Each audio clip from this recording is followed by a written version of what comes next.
ಗಗನನಿ ಭುವನನಿ ಶಿಖರನಿ ದಣಿದರೆ ಧರಣಿಗೆ ಧಣಿಯು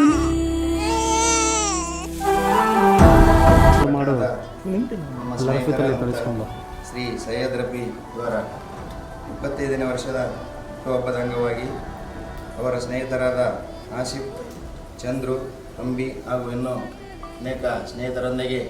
ನೆರಳು ಆಶ್ರಮಕ್ಕೆ ಆಗಮಿಸಿ ತಮ್ಮ 25ನೇ ವರ್ಷದ ಹುಟ್ಟುಹಬ್ಬವನ್ನು ಎಲ್ಲ ಹಿರಿಯ ಜೀವಿಗಳ ಸಮ್ಮುಖದಲ್ಲಿ ಆಚರಿಸಿಕೊಳ್ಳತಕ್ಕಂಥದ್ದು ನಮ್ಮೆಲ್ಲರಿಗೂ ಸಂತೋಷ. ಸ್ನೇಹಿತರಿಗೂ ಎಲ್ಲ ವರ್ಗದವರಿಗೂ ಆ ದೇವರ ಆಶೀರ್ವಾದ ಸದಾ ಇರಲಿ. ಎಲ್ಲ ಹಿರಿಯರ ತಂದೆ ತಾಯಿಗಳ ಸ್ವರೂಪಗಳಾದ ತಮ್ಮ ಆಶೀರ್ವಾದಗಳು ಅವರಿಗೆ ಇರಲಿ ಎಂದು ತಿಳಿಸುತ್ತಾ, ಮುಂದಿನ ದಿನಗಳಲ್ಲಿ ಇನ್ನೂ ಹಲವಾರು ಸಮಾಜಮುಖ ಕೆಲಸ ಮಾಡುವಂಥ ಶಕ್ತಿ ಭಗವಂತ ಆ ಸ್ನೇಹಿತರ ಬಳಗಕ್ಕೆ ದೊರಕಿಸಲಂತ ಕೇಳುತ್ತಾ, ಅವರ 25ನೇ ವರ್ಷದ ಹುಟ್ಟುಹಬ್ಬದ ಅಂಗವಾಗಿ ಎಲ್ಲ ಹಿರಿಯ